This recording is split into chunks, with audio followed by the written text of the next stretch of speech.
His works on paper from the Muralist period in Mexico City. And you have three major figures that play a seminal role in terms of muralism in Mexico exhibited in space. That's Diego Rivera, Siqueiros, and Orozco. All of them are in this exhibition, and they have a slightly different approach to art. And not only to art, but to politics. And before I start with art, I would like to kind of situate us in the 1920s in Mexico when all this was happening, because it was so important to understand the politics and the societal changes that were taking place. So if we think the revolutions ending towards the 1920s, and it was more than just a revolution, it was very much a civil war. The country was very, very divided. And within these divisions, there were many, many problems. And one of the big problems was how do you constitute a country after such a war from scratch? A country that has, from the 19th century to the early 20th century, had been under a dictatorship, a long dictatorship, where wealth was distributed inequitably amongst the poor, the wealthy, the people in the fields, the people in the city. And at that time, an important figure in the history of Mexico called Vasconcelos, who was the Minister of Education, thought that art was the vehicle to do that. Also, we have to remember that a lot of people were illiterate. They didn't know how to read. So how do you start teaching? How do you start conveying what was national identity? And he thought that the best way to do this was through the arts. It was an expression that could be read, felt, and understood by anybody, regardless of where they stand in any class society, or regardless of their literacy. With this in mind, he started a program that supported the arts in general, but specifically the visual arts. And that's when he began approaching artists such as Diego Rivera, Orozco, and Siqueiros to commission work and start building what would become the Muralist movement. If you've ever been to Mexico, one of the great attractions is to go visit the historical buildings. Most of them are public buildings that have fantastic paintings, colors, renderings. And these paintings very much situate not only the history of Mexico, but a vision of what Mexico could be. And that was very important. It was a moment where hope, opportunity, and the possibility of becoming a great country, a very modern country that would embrace all different citizens from all different parts of the country was a very important motif to continue with the Muralist movement and to start reaching out to many of the different constituents. Now, one of the very nice things about works on paper is their scale. When we talk about muralism, we're talking about grand scale, heroic scale. And that very much had to do with, imagine if you're building a country, you had to do a grand statement. And that scale of the paintings very much reflect that. Something that we are offered through the works on paper that you have in this exhibited in this gallery is a different face, a more intimate face of the artists that were taking part of a big enterprise. And this intimate face reflected different ambitions. On one hand, Siqueiros, for example, was very politically committed. Another very important artist that was extremely politically committed was Leopoldo Méndez. And you have some incredible examples of him. He was also very critical of the Muralist movement. And one of the most interesting works that you have on view is one of Leopoldo Méndez, where he depicts the three muralists almost in a clownish way, as if making fun of them, as if making fun of the movement. And why was Leopoldo Méndez making fun of this? Why was he so against it? He was against it because it was a project that, in a way, presented the country with a great ideal. But in reality, it will transform those ideals into practical solutions that will really care for everybody, for all of the citizens. And with these, many of the people in the field started feeling left aside, especially indigenous communities. And Leopoldo Méndez aligned himself to these beliefs. And that's why he started being very critical of the muralists.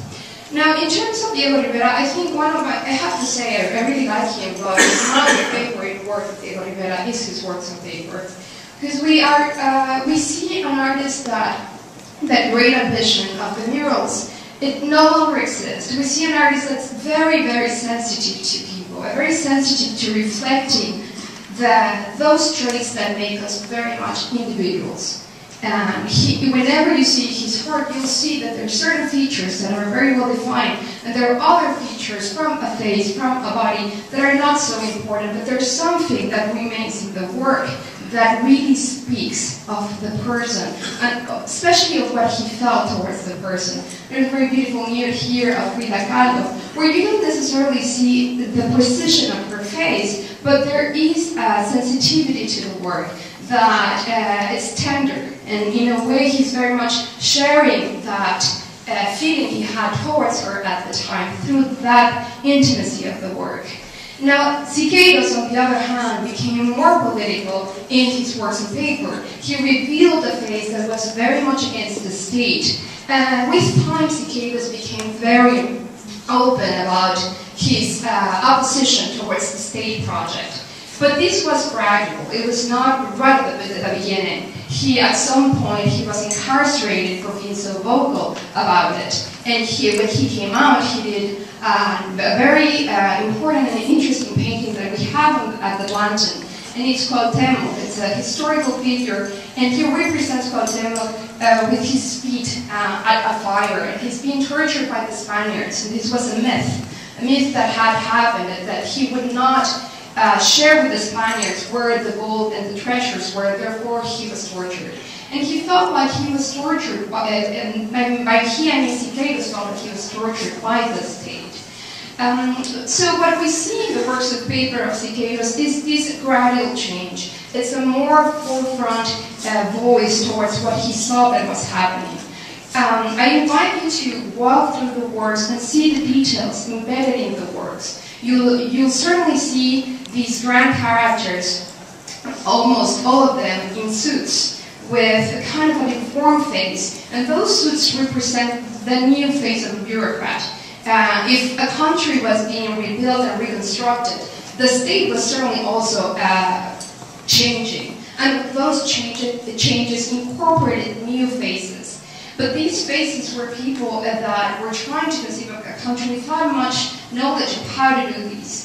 And what the result of all that was that most of the indigenous communities were left aside and were pulled from society. They were not truly integrated. So if you walk through the gallery, you'll see that there are very interesting representations of this situation, of this reality, where the indigenous people being depicted are very small compared to the other figures that are rendered in these engravings and lithographs.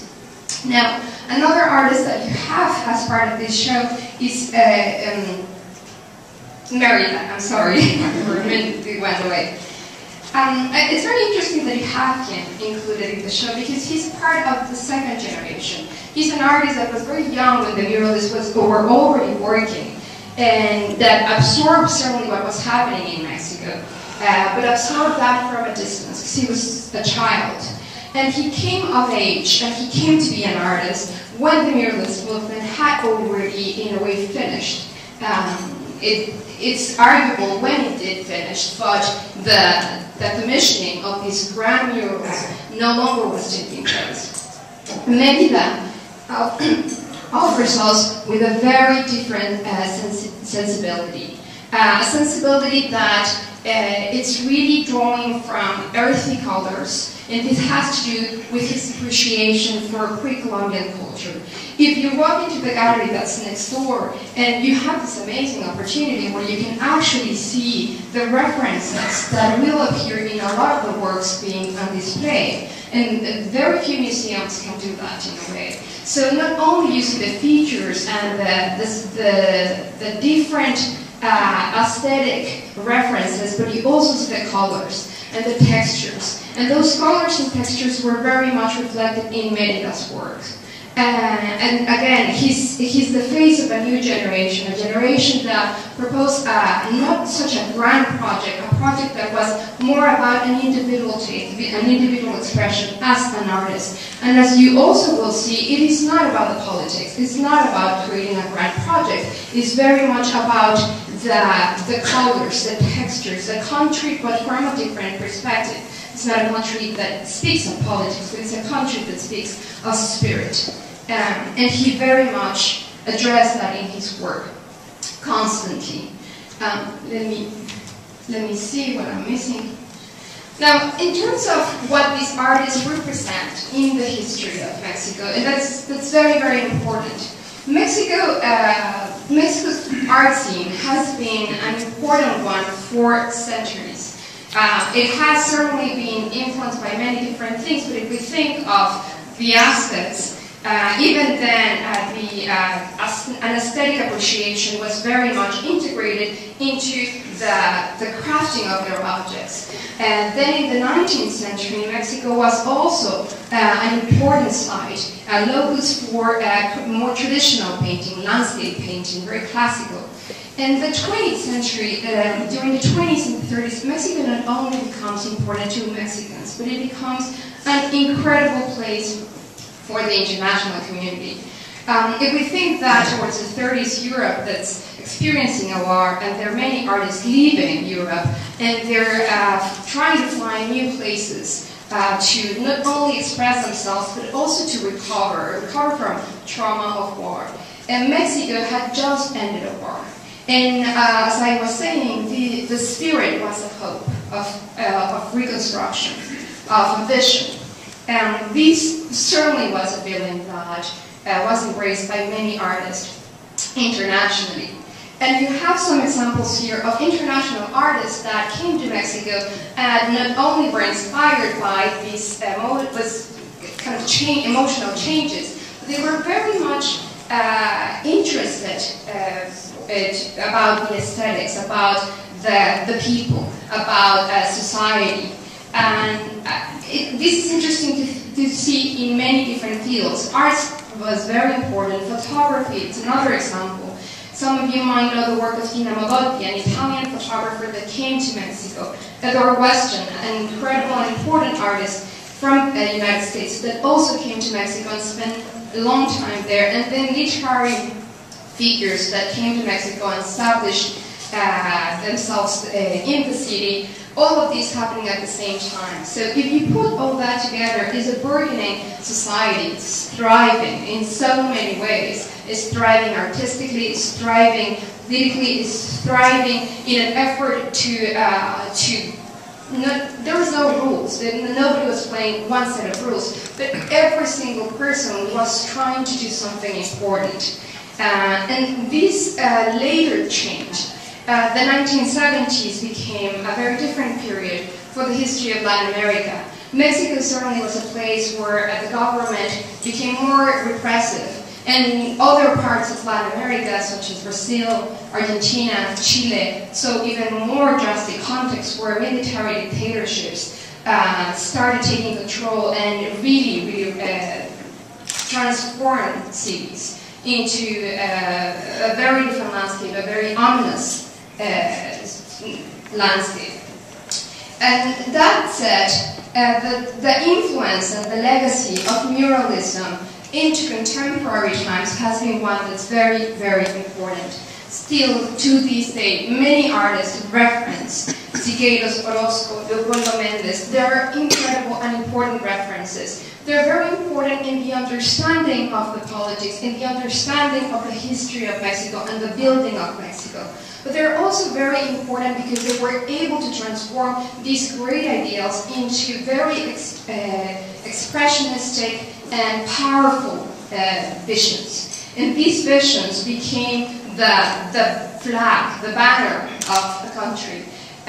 You might ask anybody in Mexico, and they all might seen at some point representations of either Orozco, Riveras, or Siqueiros. And this is very important.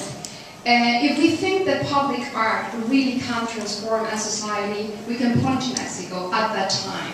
The fact that public art was dressing the buildings where the people were visiting, and people were in constant interaction with art, really transcended.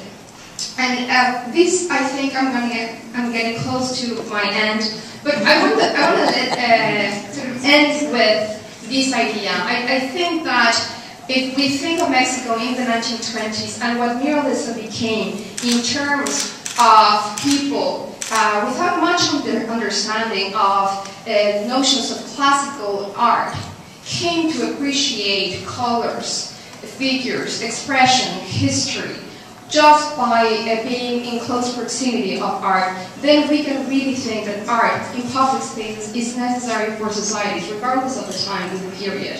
And with that, I finish.